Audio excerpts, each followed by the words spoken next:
আসসালামু আলাইকুম।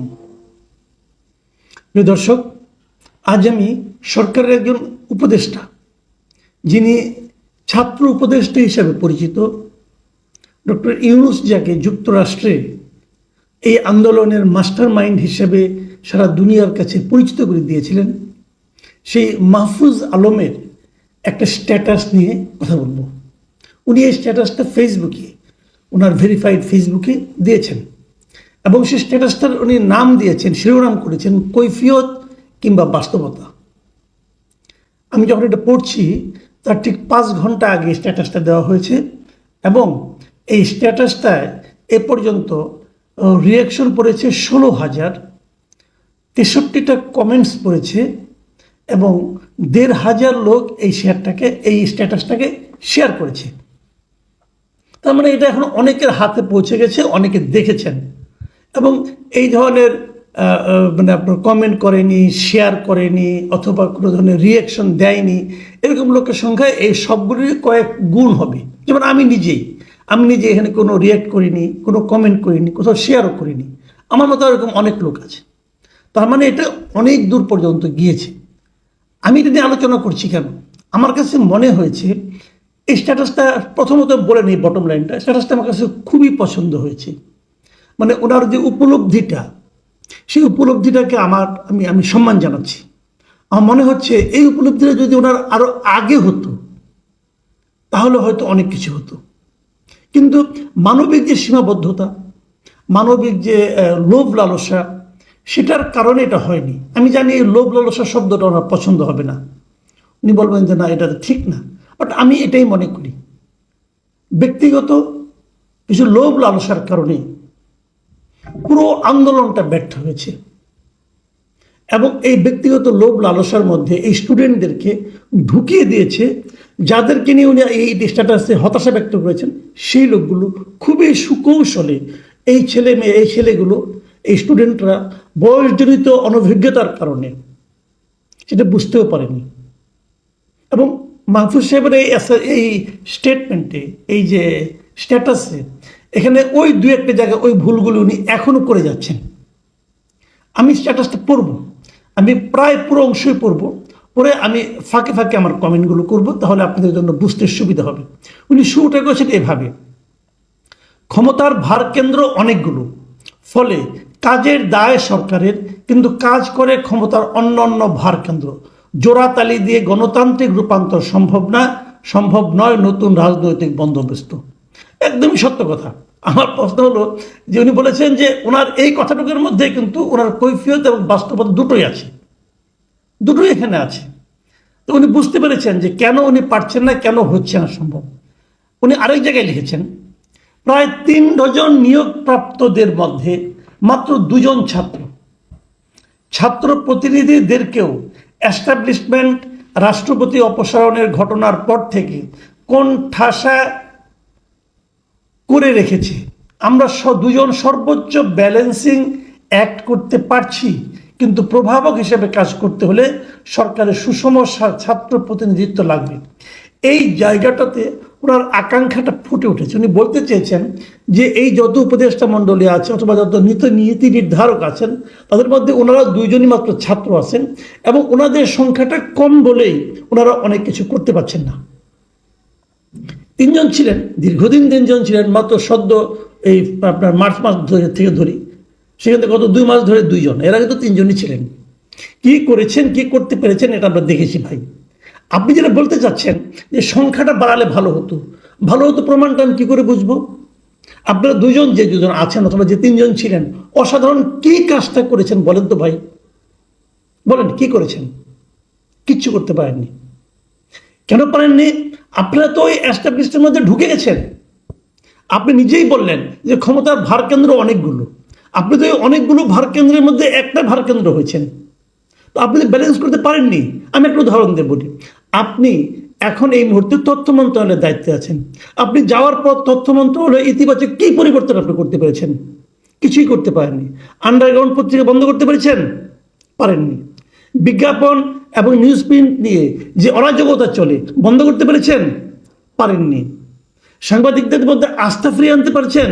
পারেননি। আপনি কিচ্ছু পারেননি। আগে যেভাবে চলতো সেভাবেই চলছে, আপনি যে এখানে অফিস করছেন, তো এটা তো হলো না। আপনি যে ওখানে গেছেন, মাহফুজ আলম যে ওখানে গিয়েছে, মাহফুজ আলম ব্যক্তিটা যে আলাদা একজন ব্যক্তি, আলাদা একটা পার্সোনালিটি, আলাদা কিছু কোয়ালিটি, তার প্রমাণটা কোথায়? আপনি কোথায় দেখাতে পেরেছেন বলেন তো আপনি আমাকে। কাজেই সংখ্যা বাড়ালে হবে না, সংখ্যা বাড়ালে হবে না। আপনি যদি সেরকম আপনার বলার মতো ক্ষমতা থাকতো, যদি আপনার সেরকম প্রভাবশালী চিন্তার ক্ষমতা থাকতো, তাহলে একজনও যথেষ্ট। পারেননি, পারেননি এই কারণে আসল উপদেষ্টা হওয়ার যোগ্যতাই আপনাদের নাই। আপনাদের নিয়ে বসানো হয়েছে উপদেষ্টা, আপনাদের উপদেষ্টা হওয়ার যোগ্য না। উপদেষ্টা হওয়ার জন্য যতটুকু যোগ্যতা থাকা লাগে, যতটা অভিজ্ঞতা থাকা লাগে, যতটা চিন্তার সক্ষমতা থাকা লাগে, ততটা আপনাদের নেই। এটা রিয়েলিটি, এটা বোঝার মতো ক্ষমতা আপনাদের নাই। সুযোগ পেয়েছেন, লাভ দিয়ে যে বসে পড়েছেন যে আমি মন্ত্রী হয়ে গেছি। ভাই এত সহজ না। এই কথাগুলো বললে গায়ে লাগে, আমি জানি গায়ে লাগে। আমি দেখবেন অনেকেই বলবে যে হ্যাঁ সংখ্যা আরো বাড়াতেন কি হতো? যারা যেতে পারেনি অথচ বাইরে আছে, তারা কি আকাম কুকাম করতেছে প্রতিদিন দেখতেছি না আমরা। তারা কি সমাজে এমন কোনো উদাহরণ তৈরি করতে পেরেছে এই সমস্ত সমন্বয়করা? বলেন আপনি, আপনি নিজেও জানেন, আপনি নিজেও এই কথা কিন্তু বলেছেন। যেমন এক জায়গায় আপনি লিখেছেন যে ছাত্রদের কয়েকটি দল হয়ে যাওয়াতে তারা এখন বিভক্ত, তদুপরি অন্য রাজনৈতিক দলের মতোই তারা ট্রিটেড হচ্ছেন। এই জন্য নাগরিক কমিটি ছিল দীর্ঘমেয়াদী অভ্যুত্থানের ফোর্স হিসেবে টেকসই। এই কথাগুলোর প্রথম অংশ নিয়ে বলি, কেন বিভক্ত হয়ে গেল? এইদের বিভক্ত করেছেন আপনারা। যখন এই ছাত্রদের মধ্য থেকে 2 জন কি 3 জন, কে চয়েস করেছে কেউ যায় না, চুজ এন্ড পিকের পদ্ধতিতে 3 জনকে নিয়ে উপদেষ্টা বানানো হলো, তখন এটা একটা বিভক্তি হয়ে গেল। তখন বাকি স্টুডেন্টরা নিজেদেরকে আপনাদেরকে এক দলে মনে করলো না, তারা মনে করলো আপনারা বিশেষ সুযোগ প্রাপ্ত, তারা সুযোগ পায়নি। এখন তারা বাইরে থেকে সুযোগ নেওয়ার চেষ্টা করেছে। ছাত্রদের টোটাল ঐক্যটাকে আপনারা ধ্বংস করে দিয়েছেন, আপনারা এই 3 জন যারা উপদেষ্টা হয়েছেন। কোনো দরকার ছিল না, আপনারা বাইরে থাকতেন। এখন আপনি বলছেন যে নাগরিক কমিটি ছিল দীর্ঘমেয়াদে অভ্যুত্থানের ফোর্স হিসেবে টেকসই। আমিও সেটাই বলি, এই কথাটা সত্য। নাগরিক কমিটি না, যেটাকে আপনার নাগরিক কমিটি বলছেন ওটাকে না।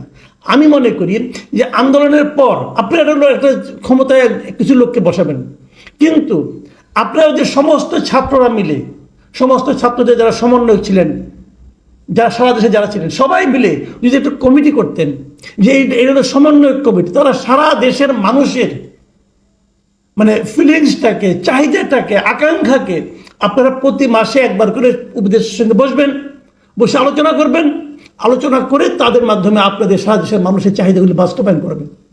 এটা করতে পারলে হতো। তখন তো আপনি করেননি, তখন তো মন্ত্রী হওয়ার লোভে যে বসে পড়ছেন। কেন বসলেন? বসে যে ঝামেলাটা করলেন, আবার বসার পদ্ধতিটা ঠিক হয় নাই। কেন আপনারা হাসিনা রাষ্ট্রপতির অধীনে, হাসিনা রাষ্ট্রপতির কাছে শপথ নিলেন, যে সংবিধানকে আপনারা অপছন্দ করছেন সেই সংবিধানের অধীনে কেন করতে গেলেন? আপনারা বিপ্লবী সরকার করতেন, প্রথমে এসেই সংবিধানটাকে স্থগিত করতেন অথবা বাতিল করতেন, করে আপনারা এগুলো করতেন, কোনো সমস্যা হতো না। আপনারা প্রথমেই খোয়ারে ঢুকে পড়েছেন, ঢুকে এখন আপনি চিন্তা করতেছেন আপনি বিপ্লব করবেন। বা এই খোয়ারে ঢুকে আপনি বিপ্লব করতে পারবেন না। এটা পৃথিবীর কোথাও হয় না, এটা পৃথিবীর কোথাও হয় না ভাই, এবং আপনাদেরটাও হতো না। এই জায়গাটিতে আপনারা কিন্তু মারাত্মক একটা ভুল করেছেন। আপনারা যদি সমস্ত ছাত্ররা শুরু থেকে ঐক্যবদ্ধ থাকতেন, একটা কমিটি করতেন, আপনারা যদি সব ঠিকঠাক করে বলতেন যে এইগুলি করতে হবে, এগুলি করা যাবে না, এগুলি জনগণ, এটা ডক্টর ইউনূস কয়েকটা ভুল করেছেন, এগুলি ইন্টেনশনাল কিনা আমি জানি না। প্রথমত উনি যে উপদেষ্টা পরিষদ করেছেন, এটা একটা অকর্মণ্য অথর্ব উপদেষ্টা পরিষদ। আপনাদের বলে দেওয়া উচিত ছিল, আপনাদের দেখিয়ে দেওয়া উচিত ছিল যে আপনি প্রথমে 10 জনের একটা উপদেষ্টা পরিষদ করেন, তারপরে আপনারা সবাই মিলে একত্র বসে স্টুডেন্টদের উপদেষ্টা পরিষদে না ঢুকিয়ে সবাই মিলে যদি করে দিতেন তাহলে হতো। যোগ্য লোকগুলিকে আনতেন, তা তো আনেননি, নিজের লোকগুলিকে এনেছেন। ডক্টর ইউনূসও তাই করেছেন, নিজের লোকগুলিকে এনেছেন, যাদেরকে উনি চিনেন, গ্রামীণের লোকজন, এদেরকে নিয়ে এসেছেন। ওনার খুব ভক্ত, ওনার খুব অনুগত লোকগুলিকে এনে গুরুত্বপূর্ণ জায়গায় বসিয়েছেন। বিদেশি লোকদেরকে এনে তাদের কাছ থেকে জ্ঞান নেওয়ার চেষ্টা করছেন। কই আপনারা যারা ছাত্র আন্দোলন করছেন, স্টুডেন্ট আছেন, এদের মধ্যে কোনো দ্বৈত নাগরিক আছে? আপনারা আন্দোলন সফল করতে পারেননি, পেরেছেন। এখন সংস্কার করার জন্য আপনি বিদেশি লোককে আনতে হচ্ছে কেন? কোথায় ছিল তখন আপনাদের বক্তব্য? একজন তো প্রতিবাদ করেননি। এইভাবে হয় না, বুঝতে হবে। আরো কি বলা হয়েছে দেখুন, যে কথাগুলি বলা হয়েছে আমি আরো দু একটা কথা বলে শেষ করে দিই। উনি লিখেছেন, সামরিক বেসামরিক আমলাতন্ত্র কম্প্রোমাইজ, মিডিয়া ও ব্যবসায়ে লীগের আধিপত্য কমেনি, লীগের রাজনৈতিক অর্থনীতিতে হাত দেওয়া যায়নি, পুরাতন দ্বিদলীয় বন্দোবস্ত টিকে গেছে, বিচার বিভাগ এখনো দ্বিদলীয় বৃত্তে বন্দী। প্রত্যেকটা কথা সত্য, কিন্তু প্রত্যেকটা কথার সঙ্গে একটা প্রশ্ন আমি যোগ করতে চাই। কেন? শেষটা নিয়ে বলি, কেন বিচার বিভাগ দ্বিদলীয় বৃত্তে বন্দী? কেন? সবাই জানে এখন যত মামলা, বড় বড় মামলা, বড় বড় চোর চট্টর যত মামলা আছে, এই মামলাগুলি কে করতেছে? বিএনপির উকিলরা করতেছে। আওয়ামী লীগের উকিলদের আপনি ঝিটিয়ে বিদায় করে দিয়েছেন, যারা আওয়ামী লীগ পন্থী ছিল ঝিটিয়ে বিদায় করছেন। তো সমস্ত উকিলদের তো আওয়ামী লীগ আর বিএনপি পন্থী আছে, তো একদলকে ঝিটিয়ে বিদায় করলে একদল তো থাকবেই।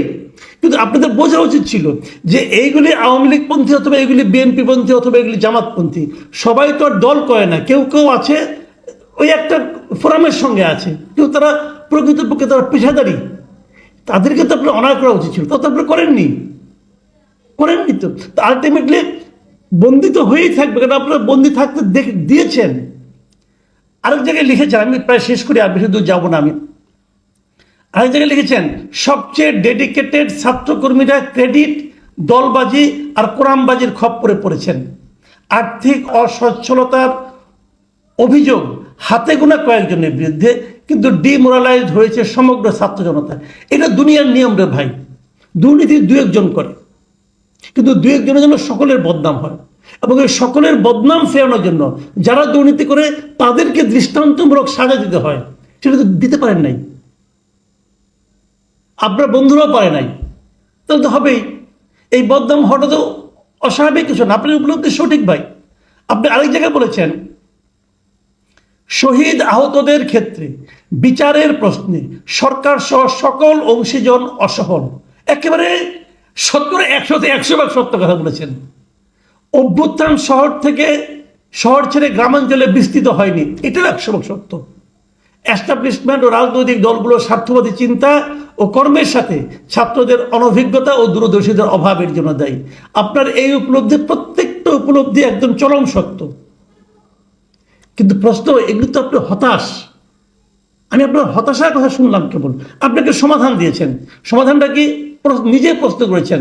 সমাধান প্রশ্ন করে দেওয়া বলছেন, রাষ্ট্র ও এস্টাবলিশমেন্টে ছাত্রদের ন্যায্য হিস্সা নিশ্চিত করা এবং ফ্যাসিবাদী শক্তি ও দালালদের বিরুদ্ধে সবাই ঐক্যবদ্ধ হয়ে আঘাত করা।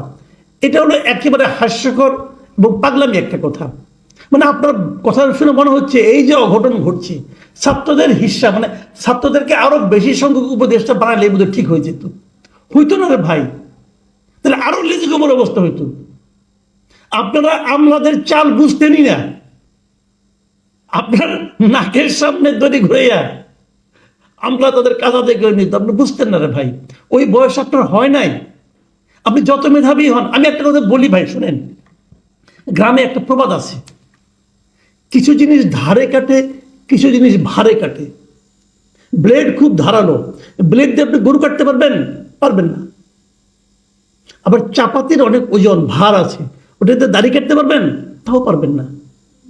দাড়ি কাটার জন্য ব্লেডই লাগবে, আর গরু কাটার জন্য চাপাতি লাগবে। এই যে ভার, এই ভারটা হচ্ছে অভিজ্ঞতা। আপনি খুব শার্প, আপনি খুব মেধাবী, মানলাম, কিন্তু আপনাকে দিয়ে ওই দাড়ি কাটার কাজ করা যাবে, বড় কাজ করা যাবে না। বড় কাজ করার জন্য অভিজ্ঞতা লাগবে, এবং অভিজ্ঞতা এবং মেধা দুটো সমন্বয় হতে হবে। এখানে যেটা হয়েছে, অভিজ্ঞরা আপনাদের সঙ্গে নাই, আর আপনারা প্রকৃত অভিজ্ঞদের মধ্যে যাদের নিয়ত ভালো তাদেরকে চিনতেও পারেন নাই, তাদেরকে একত্রিতও করতে পারেন নাই। এই জায়গাটাতে আপনারা ভুল করেছেন। এটার থেকে বের হওয়ার একমাত্র উপায় ছিল সরকারের ভেতরে না ঢুকে বাইরে থেকে একটা প্রেশার দেওয়া, কিন্তু আপনারা পারেন নাই। আপনার মন্ত্রী হওয়ার আকাঙ্ক্ষায় লাভ দিয়ে যে চেয়ারে বসে পড়ছেন। এখন আর হাহাকার করে লাভ নাই, ট্রেন ছেড়ে গেছে ভাই। এখন যত টিকিট নিয়ে হাতে ঘুরান যে আমার টিকিট আছে, ট্রেন পেছন দিকে আর আসবে না। আমি আশা করব আপনারা এখন আপনাদের বোধোদয় হবে, আপনারাই চিন্তা করে বের করবেন আপনাদের কি করতে হবে। এটা অন্য কেউ চিন্তা করে বের করতে পারবে না। এবং সেই চিন্তার দায়িত্ব যেহেতু এতটুকু উপলব্ধি আপনি করেছেন, আপনার কাছ থেকে আমি আশা করি আপনিই পারবেন চিন্তা করে বের করতে যে এই মুহূর্তে আপনাদের প্রকৃত কাজটা কি। ট্রেন চলে গেল, অন্য কোনো যানবাহন খুঁজেন, গন্তব্যে পৌঁছতে পারবেন। প্রিয় দর্শক, এখন এ পর্যন্তই। আল্লাহ হাফেজ।